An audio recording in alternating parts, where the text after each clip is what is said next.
Thanks, Nicola. Annette. Sorry. Yes, firstly, can I just mention social media and the conversation about bullying, because you do have a policy, and in fact you've got two policies. You have a social media policy, and the old administration put into place a policy that would protect not only staff but councillors as well from discrimination, from harassment.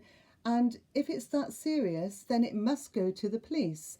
And so I think we've had this raised in meetings before, that if something is directed and it's discriminatory or it's abusive, you just take it to the police. But you have got policies, and if you haven't got the policy that the old administration actually created, then I would ask yourselves, why haven't you got that still? Because you've reviewed all the policies. So it does seem a bit strange.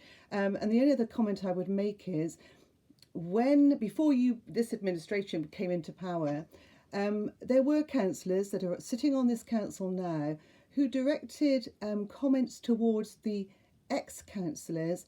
And actually, I can remember one of you, and I'm not going to raise their name, actually including a family member, because a family member defended one of the current councillors at the time.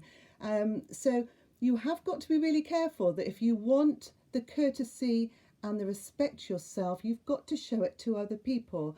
And you can't be hypocritical about it.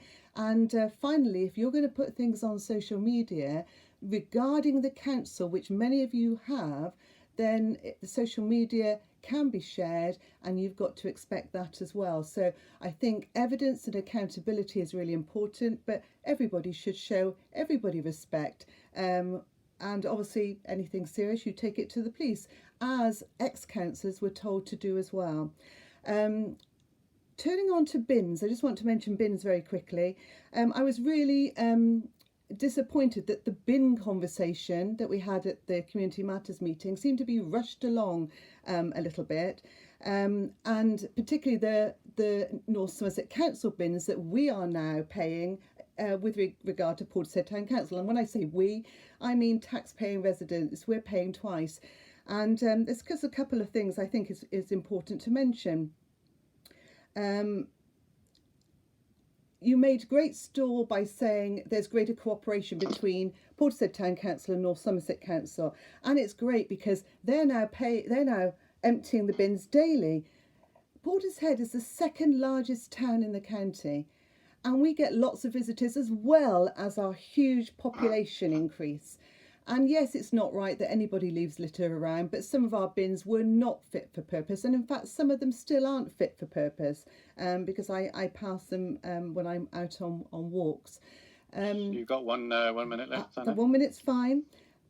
So the cooperation and the collaboration you keep talking about, North Somerset Council are rubbing their hands in glee because Portishead Town Council once again is paying for something that North Somerset Council should be paying for. And don't tell us, I know Councillor Davies said, oh, we're getting value for money, you know, this is a good deal. No, it's not a good deal. A good deal would have been for North Somerset councillors to actually make sure that North Somerset Council officers and councillors at district level were emptying our bins daily to start with. We have not got a good deal.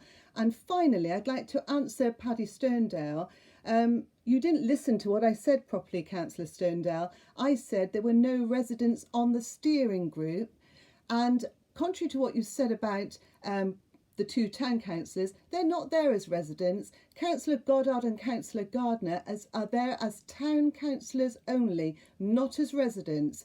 And as far as I know, they certainly don't represent my opinion because they're not in my ward.